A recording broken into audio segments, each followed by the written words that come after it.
Hello friends, नमस्कार।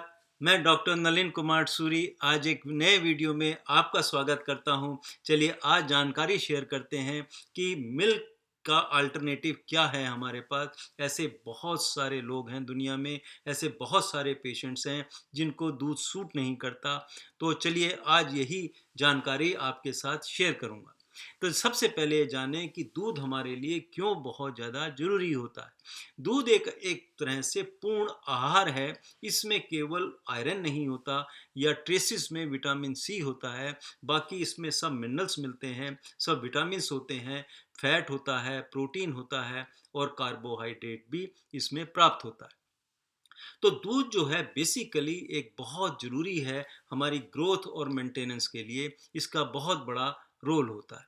तो आम तौर पे जो एक कप दूध होता है उससे हमें लगभग 150 कैलोरीज ये कैलोरीज मिलती हैं। इसमें 8 ग्राम फैट होता है और 8 ग्राम के लगभग ही प्रोटीन होती है।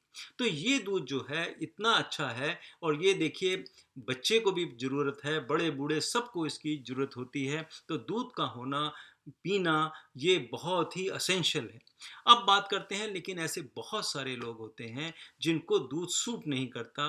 उनको या एलर्जी हो सकती है, या ऐसा भी देखा गया है कि कुछ लोग इसलिए दूध नहीं पीते क्योंकि उसमें हार्मोन्स हो सकते हैं, उसमें स्टेरॉइड्स हो सकते हैं, या कुछ ऐसे भी देखे जाते हैं कि कुछ लोगों का ऐसा विचार होता है कि ये दूध जो है ये एक एनिमल प्रोडक्ट है, इसलिए अपनी जो उनकी एथिक्स की उसमें फिर हैम्पर हो जाती हैं। तो उन्हें ये होता है कि हमें दूध नहीं पीना क्योंकि ये एनिमल प्रोडक्ट है। इसके साथ साथ ये भी देखा जाता है कि कुछ डॉक्टर्स भी दूध पीना मना कर देते हैं उन लोगों के लिए जो जिनको सूट नहीं करता, वो तो वाजिब बात है। लेकिन इसके साथ साथ कुछ कैंसर के ऐसे मरीज होते हैं जिनको डॉक्टर्स कोई भी एनिमल प्रोडक्ट खाने के लिए मना कर देते हैं। और दूध भी एक एनिमल प्रोडक्ट है, तो इसके लिए भी कैंसर का ज़्यादा बढ़ाव ना हो, तो उसके लिए दूध का सेवन करना बहुत सारे ऐसे डॉक्टर्स हैं जो मना कर देते हैं। अब बात करते हैं कि देखिए अब इसमें से सूट क्यों नहीं करता दूध। देखिए ऐसा होता है, कुदरती तौर पे शरीर के अंदर एक लैक्टेस एंजाइम होता है जो कि लैक्टोज को उसकी डाइजेशन में बहुत हेल्प करता है। अब ये देखिए, लैक्टोज कहाँ होता है? ये दूध के अंदर होता है। जितने भी दूध मिलते हैं, चाहे कोई गाय का हो, भैंस का हो, या किसी भी एनिमल एनिमल का दूध है, उसमें लैक्टोज होता है। लैक्टोज क्या होता है? इसी की वजह से हमें दूध मीठा लगता है। तो ये लैक्टोज जो कार्बोहाइड्रेट है, ये लैक्टेस की शरीर में कमी हो जाने की वजह से वो जो फिर उसका डाइजेशन नहीं हो पाता, और ये फिर अंदर फर्मेंट कर जाता है, इन्फेक्शन हो जाता है, और उसकी वजह से बहुत लोगों को लूज मोशन लग जाते हैं, पेट में अफारा आ जाता है, गैस बहुत बनती है, खट्टे खट्टे डकार आते हैं। तो इस प्रकार की ऐसी क्रिया होती है। तो वो लोग क्या करते हैं, जब ये सेवन दूध का करके देखते हैं तो फिर वो दूध पीना बंद कर देते हैं। इसके अलावा देखिए, ऐसे भी बहुत सारे लोग हैं जिनको दूध से एलर्जी हो जाती है। अब दूध से एलर्जी कैसे होती है? क्योंकि इसके अंदर की जो प्रोटीन होती है वो बहुत लोगों के शरीर में वो सूट नहीं करती। उसका एंटी ये एक तरह से प्रोटीन जो है ये एंटीजन का काम करती है।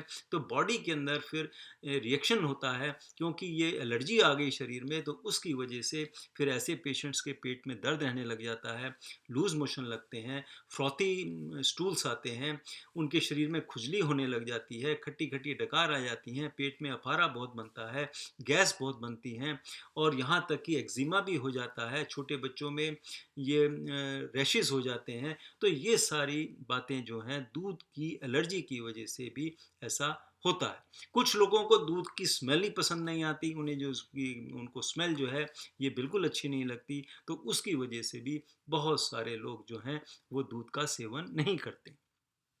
तो अब देखिए क्या होता है कि आम तौर पे जिनको ऑलरेडी पेट के रोग होते हैं, जैसे इरिटेबल बाउल सिंड्रोम है, या क्रोनिक डायरिया है, या और कोई भी समस्या है, तो दूध का लेने की वजह से वो फिर प्रेसिपिटेट कर जाते हैं, वो बढ़ जाते हैं।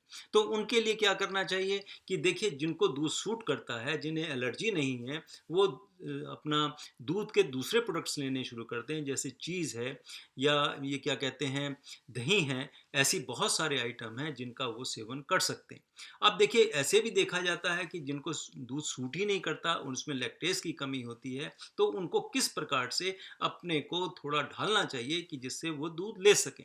तो उसका सबसे बड़ा फार्मूला ये है कि वो लोग जिन्हें दूध सूट नहीं करता है या जिनको दूध से एलर्जी है, दोनों के लिए एक ही बात आएगी। तो उसमें क्या करना होगा कि आप जो है दूध कभी भी खाली पेट नहीं पीना है। पहली शर्त तो ये है कि कभी भी खाली पेट दूध नहीं पीना। दूसरी बात यह है कि आप थोड़ा थोड़ा दूध लेना शुरू करिए। शुरुआत आप आधे कप दूध से शुरू करें और उसको उस आधे कप दूध को भी दिन में डिवाइड कर लीजिए। दिन में कुछ ब्रेकफास्ट के समय ले लिया, कुछ दोपहर को ले लिया या कुछ रात को ले लिया। तो इस प्रकार से अगर आप डिवीज़न करेंगे तो दूध क्या है धीरे धीरे बॉडी उससे एडजस्ट हो जाती है और फिर वो आप दूध का सेवन आसानी से कर पाएंगे। फिर देखिए क्या होता है कि दूध की जगह अगर आप दूध नहीं सूट करता, आप दही ट्राई कर सकते हैं। दही के वजह से भी क्या होता है कि दूध की तासीर बदल जाती है। दही का क्योंकि उसमें बैक्टीरियल आ जाते हैं, लैक्टोबैसिलस एक बैक्टीरियाज होते हैं, वो दूध के साथ की जो उसको चेंज कर देते हैं और उसकी वजह से वो फिर दही बन जाता है और ये दही जो है बहुत सारे लोगों को सूट करता है।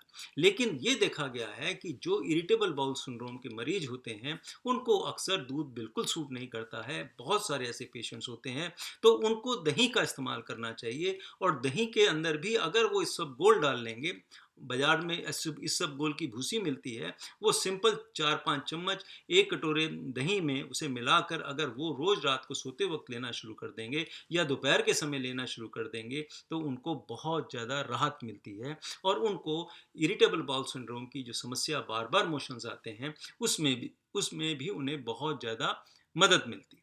अब देखिए बात करते हैं कि अगर मान लीजिए आपने ये सब कुछ ट्राई कर लिया, कम दूध लेके भी देख लिया, दही खा के भी देख लिया या और भी जो एनिमल मिल्क के प्रोडक्ट्स थे वो बिल्कुल सूट नहीं करते, तो फिर हमारे पास क्या अल्टरनेटिव है। तो देखिए क्या है कि दूध का होना बहुत ज़रूरी है क्योंकि ये ग्रोथ और मेंटेनेंस के लिए बहुत फ़ायदेमंद होता है। तो उसके अब अल्टरनेटिव हमारे पास कौन कौन से मिल्क हैं।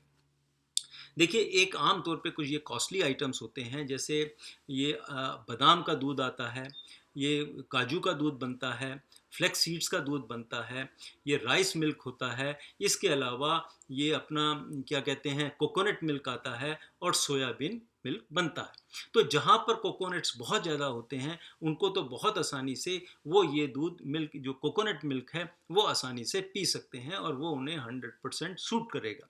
लेकिन इसमें क्या होता है कोकोनट मिल्क में, क्योंकि इसमें फैट की मात्रा बहुत ज़्यादा होती है, तो उससे वो उनको थोड़ा बहुत उन्हें मात्रा में कम लेना पड़ेगा, कम मात्रा में वो पिएं। फिर देखिए जो दूसरे दूध हैं, बादाम का दूध, कैश्यूनट का दूध, ये सब बहुत कॉस्टली हैं, हर आदमी इसको अफोर्ड नहीं कर सकता है। तो उसके लिए सबसे साधारण आसान विधि में सोया मिल्क है। सोयाबीन का जो मिल्क होता है ये मार्केट में टेट्रा पैक्स भी आते हैं, इसके बहुत सारे आइटम्स मिलते हैं, सब प्रकार के प्रोडक्ट्स मिलते हैं, इसका चीज़ भी मिलता है, इसका घी भी मिलता है, इसका बटर भी आता है। हर प्रकार का आइटम आप सोयाबीन के मिल्क से पूर्ण कर सकते हैं।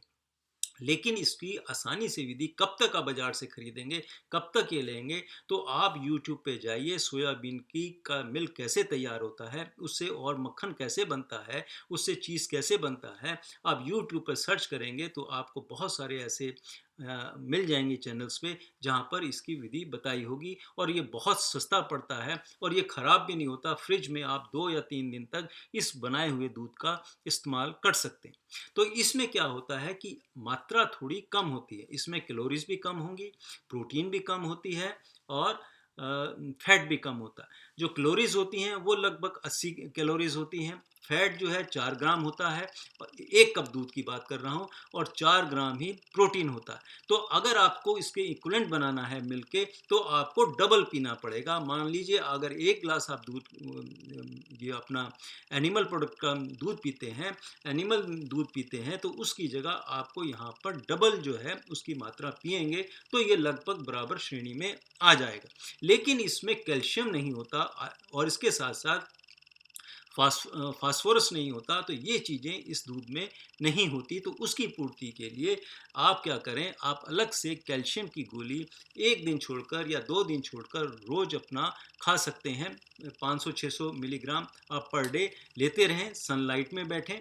सनलाइट से क्या होगा, विटामिन डी मिल जाएगा। और ये ज़रूरी नहीं है कि मिल्क में भी विटामिन डी पूर्ण मात्रा में मिले, क्योंकि आजकल की जितनी गाय भैंसें हैं, जो जानवर हैं, वो इंडोर रखे जाते हैं, उन्हें सनलाइट नहीं मिल पाती। तो ऐसे दूध में तो देखा गया है कि विटामिन डी की मात्रा उस दूध में भी कम होती है। तो आप अलग से विटामिन डी के सैचेट्स जो हैं, 1-2 सैचेट्स पर महीने में 30 दिन के अंदर 1 या 2 सैचेट्स आप इस्तेमाल कर सकते हैं। तो क्या होगा कि आपको इसकी पूर्ति हो जाएगी। और सोयाबीन के प्रोडक्ट्स जो हैं, इसका आप बटर भी इस्तेमाल कर सकते हैं, इसका चीज़ भी ले सकते हैं, इसका कर्ड भी खा सकते हैं। सोयाबीन के बहुत सारे प्रोडक्ट्स मार्केट में मिलते हैं, वो अपना घर पे देखिए कैसे बनाए जा सकते हैं। अगर आप घर पे बनाने में समर्थ नहीं हैं, तो मार्केट में भी आपको मिलेंगे, आप उसका इस्तेमाल करेंगे तो ये मिल्क की जगह आपकी ये पूर्ति कर देगा।